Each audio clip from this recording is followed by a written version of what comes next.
guys last night. I was supposed to go live yesterday, but I had some things going on, so yesterday wasn't a good day for me to come on live, but we are here today.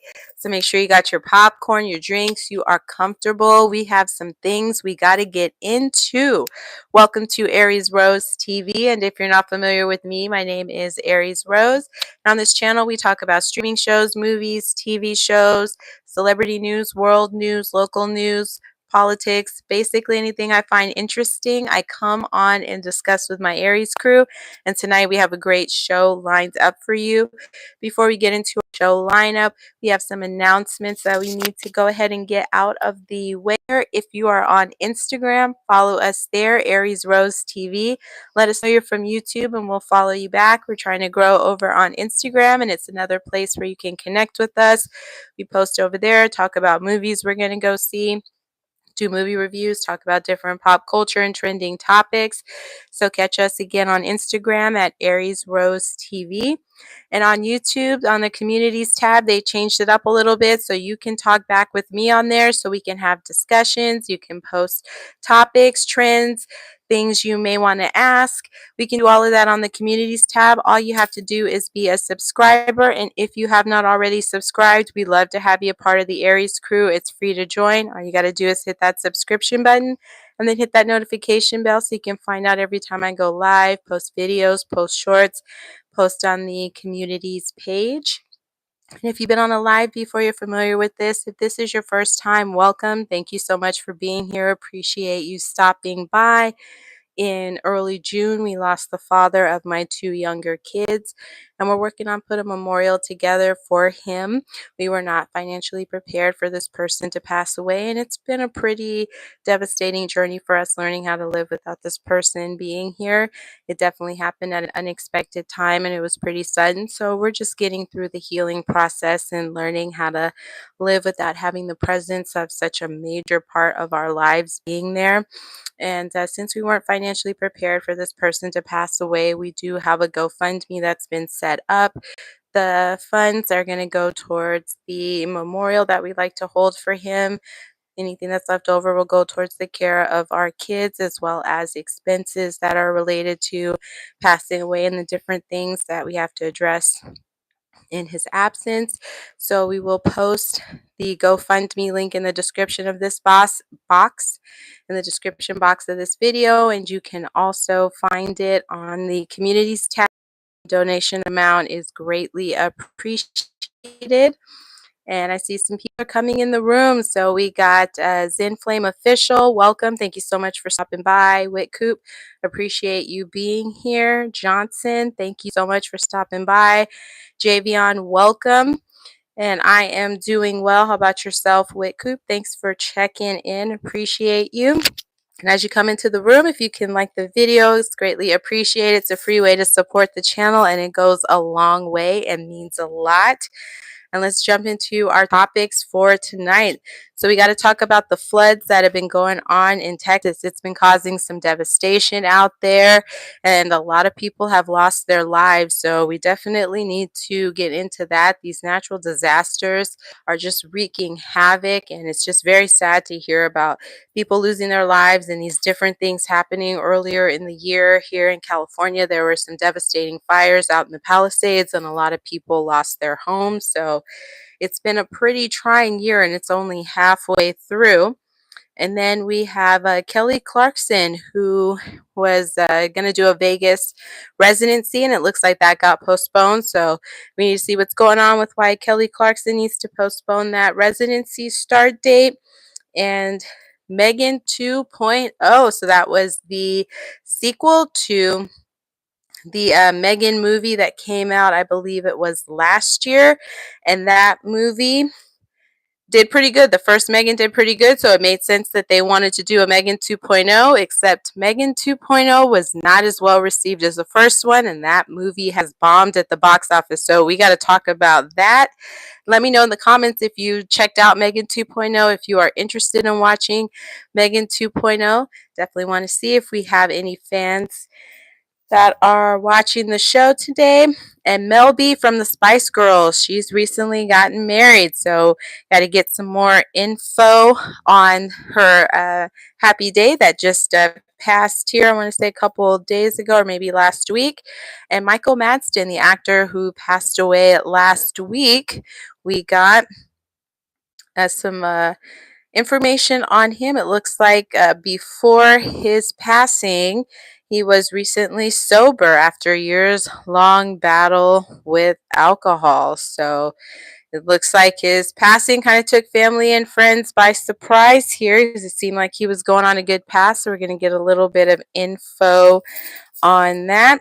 And let's get into our first story here. And as we get into that, do come in. Let me know if you are a first time watcher by leaving first time watcher in the comments. Or if you are a returning Aries Crew member, leave hashtag Aries Crew in the comments. I want to give you a shout out for stopping by and spending part of your day here.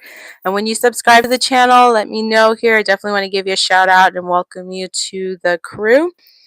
And let's get into our first story about Kelly Clarkson and her Vegas residency. So Kelly Clarkson came on the scene here through American Idol. She was in the first American Idol, and it was her and Justin Guarini, if you remember him. And she ended up winning, and she's pretty much been out there ever since she won American Idol, and she's one of the ones that has still standed the test of time. I can't even remember when the first American Idol came out, if that was in the late 90s or if it was in the early 2000s. If you remember when the first American Idol aired, let me know in the comments. But I think it's amazing that she was able to take that and still parlay it into a career many, many, many years later. We still know her name and still talk about her. And I believe she's got a talk show that she does, if I'm not mistaken. Let me know if you watch the Kelly Clarkson show in the comments here. And it looks like she was going to have a Vegas residency, and it got postponed 90 minutes before opening night. So that's cutting it close there. I'm going to take a pause here for some comments. We got Liverpool 88. Hello, welcome. Thank you for stopping by. I'm going to take a quick drink of water here, and then we're going to get, or a quick drink of a soda here. Then we're going to get into this Kelly Clarkson story. All right, and this is reporting from TMZ. Kelly Clarkson fans likely never imagined a moment like this. The Grammy winner canceled the opening show for her Las Vegas residency just 90 minutes before it was supposed to start.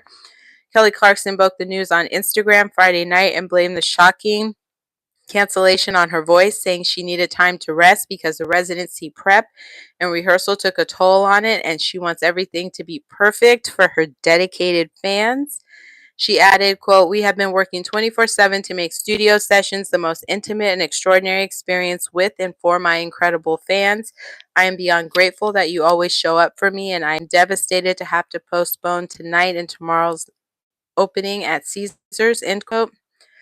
The American Idol alum confirmed she will hit the stage next weekend, so folks hoping to catch her Saturday show are also out of luck.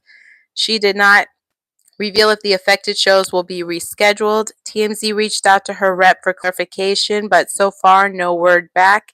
The breakaway star announced her Las Vegas residency at the Coliseum at Caesars Palace in February, just before she caused concern by going MIA from her talk show. She has dates scheduled through mid-November. Hopefully this week of rest does Kelly well, and she feels stronger for her big debut. So let me know if you were gonna, or if you plan to, check out Kelly Clarkson's residency in Vegas.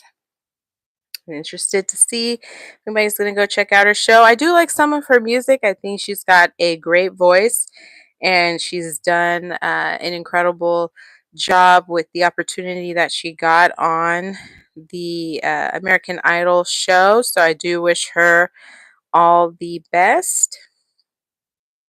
And let's get into Mel B. And this is reporting from TMZ. Mel B, if you want to be my lover, you got to be Rory McPhee. Mel B and Rory McPhee are to become one, tying the knot in a star-studded London ceremony. The singer-songwriter and her hairstylist, better half, got married at St. Paul's Cathedral in England's capital Saturday, with Mel B outfitted in a gorgeous white beaded dress, complete with a veil. She and Rory, who was wearing a traditional kilt, smooched on the steps of the church, looking like they were ready for the rest of their lives. According to People, Mel B wore a custom gown from Josephine Scott during her wedding ceremony, later changing into a Justin Alexander gown. Emma Bunton, aka Baby Spice, Cara Delevingne, and Daisy Lowe, Catherine Ryan, and many more bold-faced names were in attendance. Unclear if Victoria Beckham made it out to the wedding, but she posted in honor of her longtime bandmate to congratulate her on the marriage. This is Mel's third marriage. She was previously tied to dancer Jimmy Gulzar from 1998 to 2000 and producer Stephen Belafonte from 2007 to 2017. Her three children served as her bridesmaids on Saturday.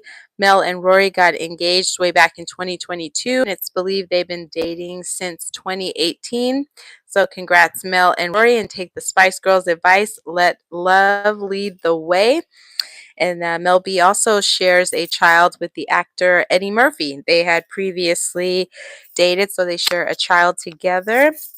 And congratulations to Mel B. I hope this relationship works out for her and they have a very long and happy life together. Let me know if you like the Spice Girls and what your favorite Spice Girls song is. Let me know that in the comments. I was definitely a fan when they were originally out. I'm not even going to pretend. I enjoyed them. Their songs were catchy. Definitely got you into a happy mood. They did the job they were supposed to. Sometimes they could be like earworms, but they were still fun. Definitely a different time in music. Let me know if you have any Spice Girl fans in here in the comments and what your favorite Spice Girl song was if you like the group.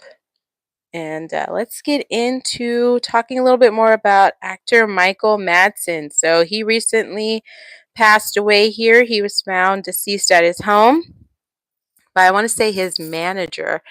And he's been a longtime actor in Hollywood. You may not know his name, but he's been in a lot of big name movies. You definitely would know his face if you see it. And he passed away at the age of 67, really young. So let's get into this reporting from TMZ. Michael Madsen's recently sober before his death after a years-long battle with alcohol. Michael Madsen was making enormous strides in his recovery from alcoholism right up until just before his tragic death. Sources with direct knowledge tell TMZ Madsen was sober in recent months, making a consistent and valiant effort. On here, get this story back. I had an ad pop up.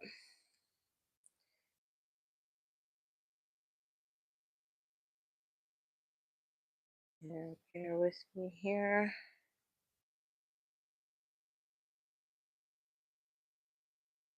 All right. And now we are back. Sources with direct knowledge tell TMZ Madsen was sober in recent months, making a consistent and valiant effort to turn his life around, but those close to him remain uncertain about his state of mind in those days. Leading up to his passing, everyone around him was hoping and believed he was still working on his program. The beloved actor spent years in and out of rehabilitation programs as he battled alcohol addiction, while also struggling with depression and grappling with personal hardships like a troubled marriage and his son's untimely death. We're told he was in we're told he was constantly in and out of phases trying to get his alcoholism under control. Despite his obstacles, Madsen always tried to extend a helping hand by mentoring others with similar troubles at a Malibu recovery facility. As we reported, the Kill Bill star was found unresponsive in his Malibu home last Thursday and was pronounced dead at the scene. His rep told us he suffered cardiac arrest while an official cause of death hasn't been released. It is unclear as of now if he had been drinking in the days leading up to his death or whether alcohol played a factor at all. Madsen's longtime friend and assistant revealed to us the actor appeared in good health nearly a week before his passing after a routine doctor's appointment for his rotator cuff, making his death all the more shocking. Michael was 67. Rest in peace, and most definitely send out prayers and thoughts to his family. I hope that he was able to maintain sobriety, but it is definitely a challenge when you do have addiction to not let things end up sending you right back in that direction. So we'll keep an eye out on this particular case and see if any new information comes out, and we'll keep you posted here on Aries Rose TV. But let me know your favorite Michael Madsen movie or TV show that he was in. He did a lot of great work, so there's so many things to choose from that he did. And let's see here, we got Hakeem in the chat. Welcome. Thank you for stopping by. And now we got to get into these Texas floods that are causing devastation. Very, very sad news to hear. And let's see here. There was a campsite that was impacted by the floods out there in Texas. So let's get into that reporting. This is from TMZ. Flash, flood, flash flooding in central Texas have done a number on several camps in the state, including Camp Mystic and All Girls Getaway, where many attendees are still missing, and new photos show the devastated state of it. Seeing the stunning pictures, buildings at the camp in Hunt, Texas have had walls torn away while items left behind have been thrown about. Some of the beds inside the cabins are strewn about, lying on their sides, totally overturned, and the sandy waters covering the ground. Several vehicles were overturned, like this truck that's resting on its side up against a tree. Unclear if the elements themselves smashed the car or if it was damaged when someone tried to drive it in the storm. The waters forced quick evacuations, and it's clear they didn't have enough time to gather much of anything. In the photo were clothes, bedspreads, and more have been left behind. As you know, at least 32 people have been killed in the floods, while more than 20 girls who were at Camp Mystic are still missing at the time of publishing. That is terrible. At least one girl, 8-year-old. On these ads keep popping up here. Hold on.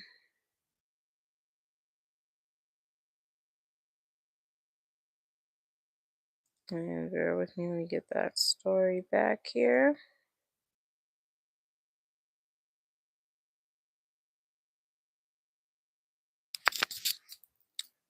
And let me know if you are out in Texas. Let me know in the comments. And if you are, I hope you are in somewhere safe here and you're keeping up with the weather reports. All right, we got the story back. At least one girl, an 8-year-old named Renee Samadrasla, is confirmed to have passed away. Very, very sad. My heart goes out to those young campers and their parents. You know, you're just going to summer camp, not even thinking any of this would happen. I don't know if this is something that could have been predicted, to where they could have gotten enough warning to evacuate before the floods started to happen. Not 100% clear on what steps could have been taken to potentially stop this from happening, but with nature, sometimes it's really hard to be able to predict or get ahead of it with the amount of time we may need to. Let's get into some more reporting about these Texas floods here. This is from TMZ. It says Texas flash flood, 27 dead, over 20 young girls MIA, rescue efforts press on. At least 27 are dead following a devastating flash flood in central Texas Friday, and over 20 girls from a Christian girls-only summer camp are still missing. The nearly 24 MIA girls are from Camp Mystic, one of approximately 18 camps along the Guadalupe River that have been communicating with authorities following the disaster, according to CNN. The other camp members have all been accounted for. Shocking photos exemplified the unimaginable destruction caused by the roaring rains that wreaked havoc on the area. Trees ripped from the ground, overturned vehicles, and large debris strewn about the land.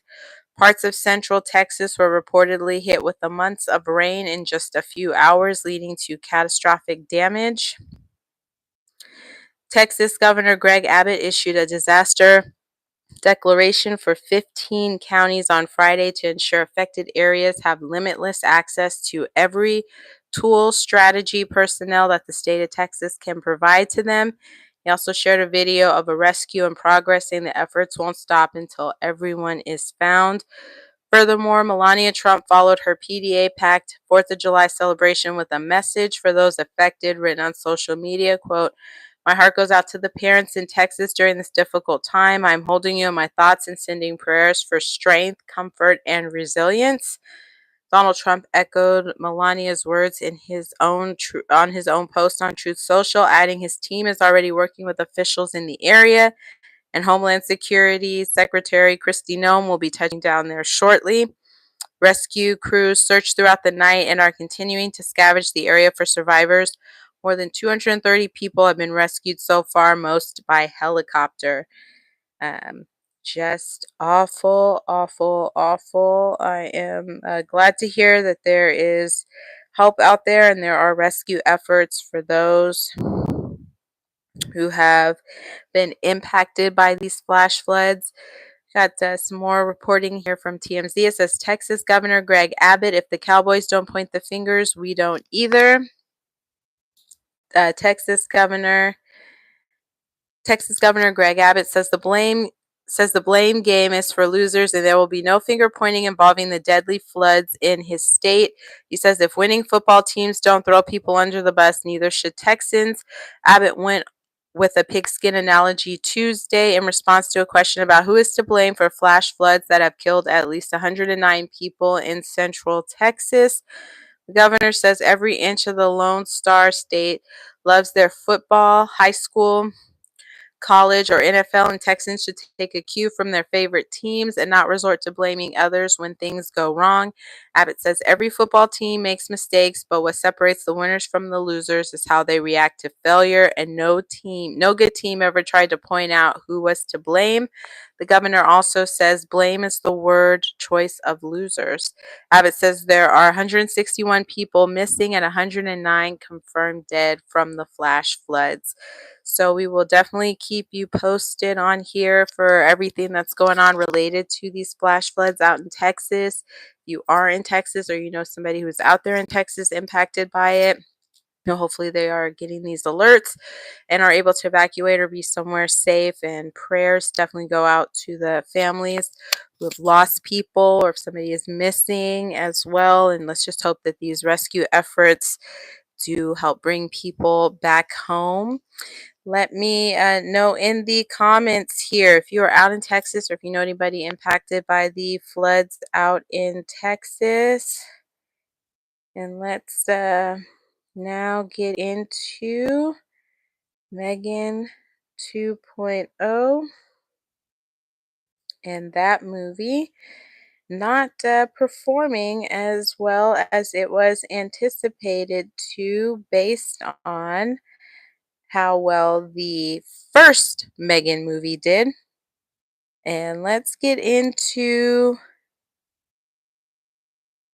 Deadline here. All right, so Deadline.com is reporting from them. This is on Megan 2.0. Oh no, why Blumhouse and Atomic Monster sequel sputtered, crashed at the box office. After becoming a surprise hit at the 2023 winter box office to the tune of $180 million worldwide off of a $12 million budget, fueled by a flaming hot TikTok dance meme, there was no question that Blumhouse and Atomic Monster had to make a sequel to Megan. And I enjoyed the first Megan. I really liked that. I thought the concept was interesting. The way it was done was pretty good. The story was pretty good. So the first Megan, and it had a much scarier tone, more of a thriller drama type of tone than this second movie had, and I enjoyed the first one a lot. The second one just kind of jumped the shark and went in a whole different direction. It wasn't bad, but it wasn't anything like the first Megan at all. And we're going to jump back into the story here. The Psycho Doll movie was back, and this time she was a girl. She even argued with Chucky on social media, which excited young females. 53% women, 44% under 25. At the time of the post-pandemic box office, particularly during a post-Christmas when most of the country was in a deep freeze, Megan seduced. But this time around, moviegoers had no interest in making a play date with the doll as Blumhouse's Megan 2.0 via Universal posted a horrible opening of $10.2 million, $17 million worldwide. This weekend dropped off 66% from the original's 30.4 million in the US/Canada opening. So that is quite a difference. That's about a $20 million less that the movie brought in on opening weekend for the second one than the first one brought in. That's a pretty huge drop. When Megan 2.0 hit tracking 3 weeks ago on NGR, a then future was conceived that it had a shot at rivaling Apple's original films Brad Pitt's Formula One racing movie F1, each debuting to 30 million plus apiece.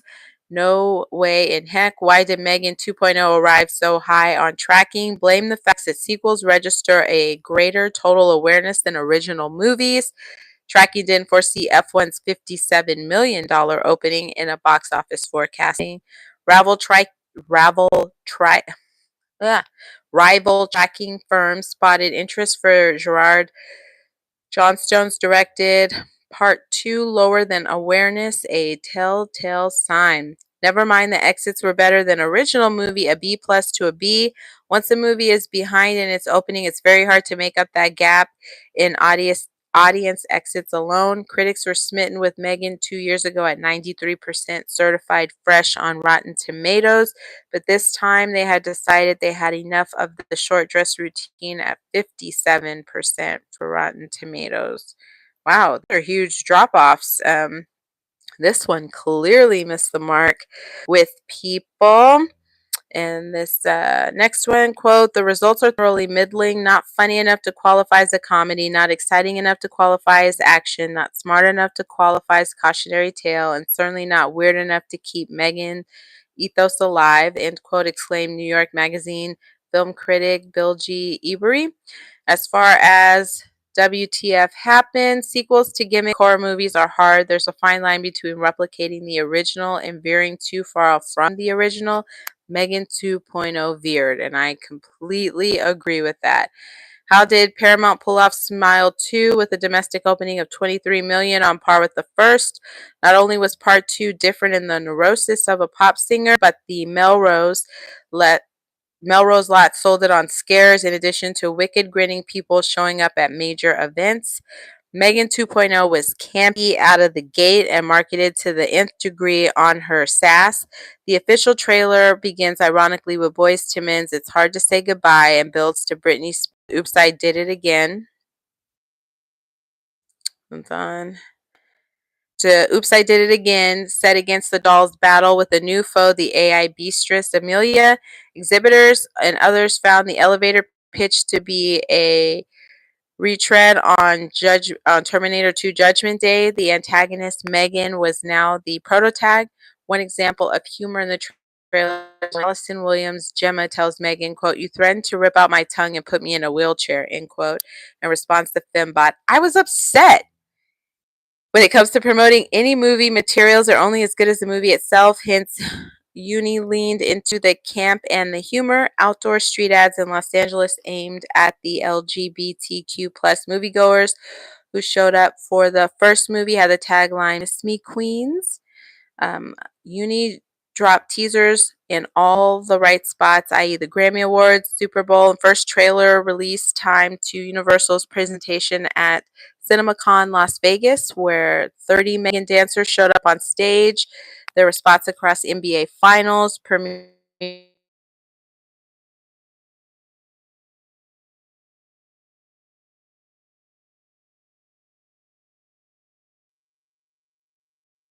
All right, and we're back. So Suits LA, The Voice, and American Ninja Warrior. 9 influencers were cast in the film and also cross-promoted. So it looks like they did a lot to try to make Megan 2 good, but all those efforts didn't work because the movie itself was not as good as the first one. It was just a totally different storyline. They kind of changed Megan up a little bit so she didn't have the same personality and interest and intrigue that we had in the first one. It's just they jumped the shark and they changed genres. The whole vibe of it was completely different. It was very campy and quirky, but not in a necessarily a good way. I don't think it helped add to the lure of Megan. It kind of took away from it and gave her a little less mystique and made it more of a joke. So it's kind of unfortunate because I think it could have been a good thing if they would have stuck to what people liked on the first one. So I'm a little confused on how you saw people responded to the first movie. It had a totally different tone, totally different vibe. So you go to make a sequel, which I think was the right thing to do because I definitely wanted to see Megan 2, but you didn't make the sequel like what people liked in the first one. So it kind of didn't make sense to me because you saw what people were responding to, so why change it up? But I'm sure that they have learned a lesson from this because movies are really expensive to make and nobody wants to put in a lot of time and work for something that, just doesn't yield a lot or it's not going to help propel the franchise forward. So let's hope they learned something from this. But if you saw Megan 2, let me know what your thoughts are on the movie. Did you enjoy it? Did you think they jumped the shark? Did you like the fact that they jumped the shark? Let's keep the conversation going in the comments. If you've been on this long, you might as well join the Aries crew. We'd love to have you a part of it. It's free to join. All you got to do is hit that subscription button and then hit that notification bell so you can find out every time I go live, post videos, post on the community page, and all of that good stuff.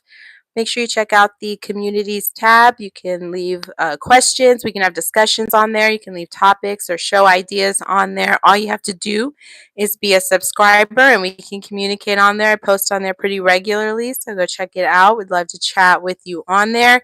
If you're on Instagram, follow us at Aries Rose TV. We will follow you back and let us know you are from YouTube when you do follow us over there on Instagram. And if you have a business or a service that you'd like to collaborate with me on the channel, I will also leave my business email in the description box. Reach out to me and we can see about collaborating here. We do have opportunities for sponsorships available on the channel. Love to work with you and see if that situation would work out. And we will have a GoFundMe posted here in the description of the box that will help towards the memorial for the father of my youngest children that passed away here in June, and also goes towards the care of our kids and expenses towards his passing that need to be covered. Any donation amount you can provide is greatly appreciated, even if it's just sharing the GoFundMe out. Any of that means a whole lot. Thank you so much for watching. We'll be back on live tomorrow night. Have a wonderful rest of your morning, afternoon, or evening. Look forward to seeing you later. And thanks for watching.